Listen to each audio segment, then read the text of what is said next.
bem, minha gente, nessa parte do programa a gente vai conversar aí com o meu amigo, né? Nós estivemos tomando café lá em Belo Horizonte. Falei assim, Rodrigo, vamos tomar um café, mas vamos falar um pouco de Brasília, né? E por lá estivemos e, claro, ele trouxe algumas informações e vocês vão conferir a partir de agora no programa Top TV. Vamos conferir juntos? Vamos lá. Um bate-papo aí exclusivo com o deputado federal Rodrigo Pacheco. Meu amigo Regis, queria agradecer muito a sua vinda hoje à capital mineira, visitando o nosso escritório, estando de passagem por Belo Horizonte, vem aqui tomar um café conosco. Agradecer a sua equipe, todos os seus muitos telespectadores desse programa maravilhoso que é o Top TV.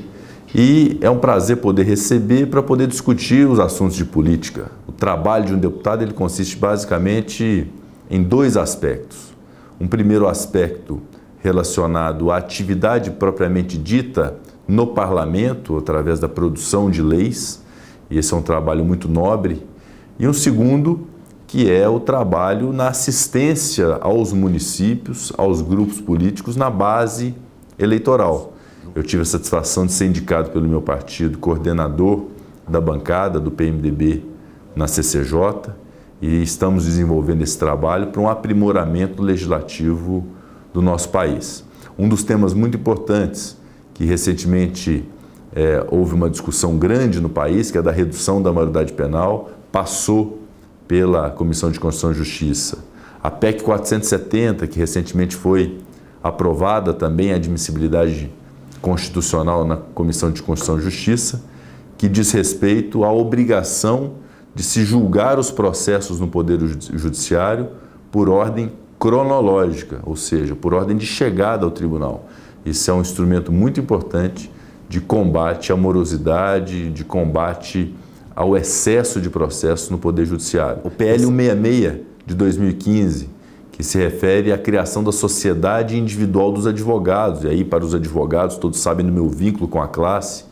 Eu que fui da OAB do Estado de Minas Gerais como conselheiro estadual, hoje sou conselheiro federal da entidade ainda, finalizando o meu mandato. Então tenho realmente um dever de defender a advocacia e a justiça do nosso Estado na Câmara dos Deputados. Só para você ter uma ideia da importância da discussão na CCJ, é a da pretensão de se proibir ou de sustar o efeito da súmula do Supremo Tribunal Federal, que através de um PDC, o PDL, Projeto de Decreto Legislativo 853 de 2008, que visava suspender a súmula do Supremo para acabar com a regra em relação ao uso de algemas. Não é? Então a polícia tem que ter critérios no uso de algemas àquelas pessoas que são detidas. Somente em casos extremos e devidamente justificados é que se pode usar algema contra um cidadão. Bom, nós tivemos o anúncio recente da reforma ministerial no âmbito federal. Isso já era um clamor da bancada dos deputados do PMDB, já havia esse clamor na Comissão de Constituição e Justiça, que é da redução dos ministérios no país. Nosso objetivo até que houvesse uma redução mais significativa em relação a isso, mas houve um anúncio, a redução de 8 ministérios, e isso é um primeiro passo importante para uma demonstração do governo federal de que há um compromisso de enxugamento das estruturas de Estado. Recentemente nós defendemos a bandeira, Regis, da PEC 443, que foi muito falada e houve um movimento grande da sociedade, de um modo geral, em torno dela, que confere melhores condições de trabalho para os profissionais das carreiras jurídicas do país. Nós devemos sempre lembrar que todo país civilizado que pretende crescer e que pretende conferir bem-estar ao cidadão precisa de instituições fortalecidas, especialmente as instituições de cunho jurídico.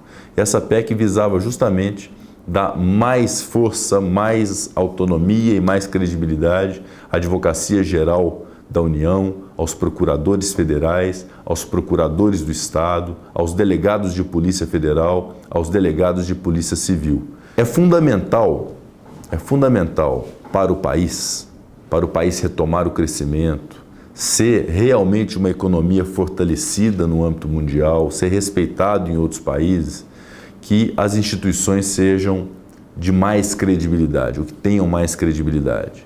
Para isso, é importante que haja no país uma rediscussão do chamado Pacto Federativo, ou seja, a distribuição das riquezas do país entre os entes federados, União, Estados, Distrito Federal e municípios. Hoje, a União recebe a maior parte dos recursos numa distribuição desigual, que sacrifica os estados, que sacrifica os municípios e que sacrifica, consequentemente, o povo, porque o povo mora na cidade, mora no município. Ele não mora em Brasília, ele não mora na União.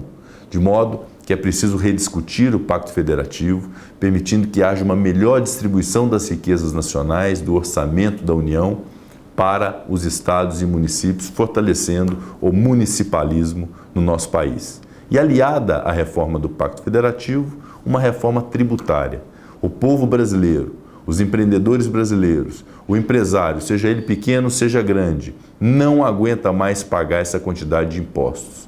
É o país que mais paga imposto no mundo, ou um dos que mais pagam impostos no mundo. Eu trabalho muito na Câmara dos Deputados com o fortalecimento da justiça. Eu sou advogado há 15 anos, fui membro do Conselho Estadual da OAB, hoje sou membro do Conselho Federal da Ordem dos Advogados do Brasil e tenho um compromisso grande com o fortalecimento da justiça, das carreiras jurídicas. Então, quanto mais estiverem valorizados os delegados de polícia, os membros do Ministério Público, os magistrados, juízes, embargadores, ministros, melhor será para a justiça brasileira, para que os processos sejam mais céleres, para que haja melhor resposta do Estado às lides, aos problemas, aos conflitos. Nós temos que estimular muito para a justiça e para bem da justiça os mecanismos que evitam que os processos cheguem até o Poder Judiciário, através dos processos de conciliação, da arbitragem, da mediação, dos institutos que evitam realmente a existência da demanda, que por vezes demoram 5, 10, 15 anos sem que haja uma solução. E o que me deixa muito preocupado é a questão da saúde no Brasil. Nós temos realmente graves problemas no Sistema Único de Saúde, nós temos filas e mais filas, pessoas morrendo nas filas de hospital sem poder fazer um exame ou aguardando um exame 6 meses, 7 meses, com a doença avançando. E é por isso que eu defendo um programa chamado Saúde Mais 10 e já defendia desde a época da Ordem dos Advogados do Brasil, que é justamente o projeto que prevê a destinação de 10% das riquezas nacionais para o SUS, para o Sistema Único de Saúde. Mas, obviamente, que só dinheiro não basta. É preciso que haja gestão desse recurso e investimento para que ele chegue efetivamente na vida de cada cidadão de Minas Gerais, de cada cidadão brasileiro. Tenho muito otimismo de que o novo ministro da Saúde, do PMDB, possa realmente fazer avançar esse projeto e tornar a saúde brasileira, a saúde também de Minas Gerais, mais sadia. Em relação aos municípios que nós representamos na Câmara dos Deputados, meu caro Regis, eu tenho trabalhado incansavelmente na defesa dos interesses desses municípios. Nós devemos reconhecer que o momento do Estado de Minas Gerais e o momento do país não são momentos bons. Há uma crise instalada no país e isso dificulta muito a realização simplesmente porque não há dinheiro. Mas há muita confiança de minha parte no governador do Estado, o senhor Fernando Pimentel, de que a gente possa ter uma programação para os próximos meses que priorize os municípios da nossa base eleitoral. Eu não vou enumerá-los, até porque posso esquecer de algum e cometer uma injustiça, mas sei que o programa alcança vários municípios dessa minha base eleitoral e eu tenho um compromisso grande de levar a cada ministério em Brasília, a cada secretaria de Estado, todas as demandas desses municípios, nos setores de saúde, de educação, de infraestrutura, de segurança pública. Hoje a segurança vive realmente um problema crônico no país, não é um problema de Minas Gerais, é um problema de país.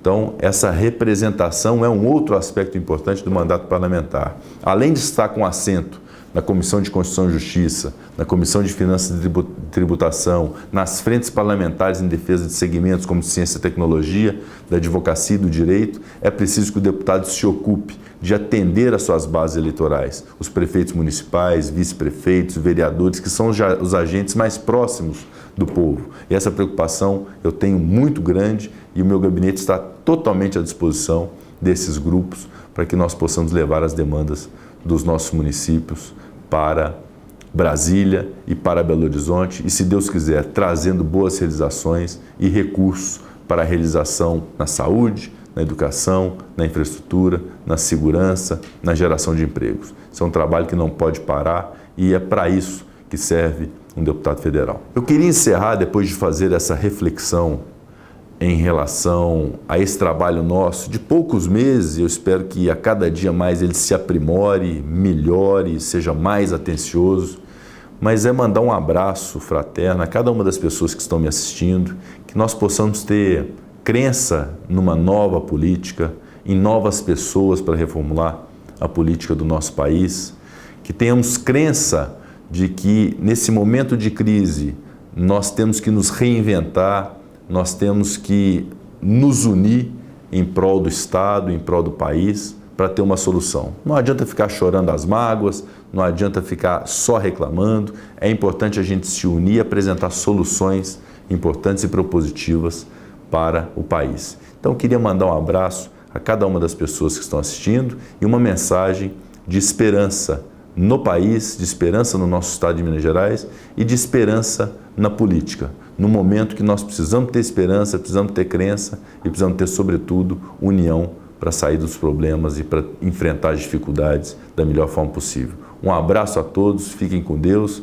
e agradeço o meu companheiro e amigo Regis pela oportunidade de chegar à casa de cada um de vocês. Um grande abraço.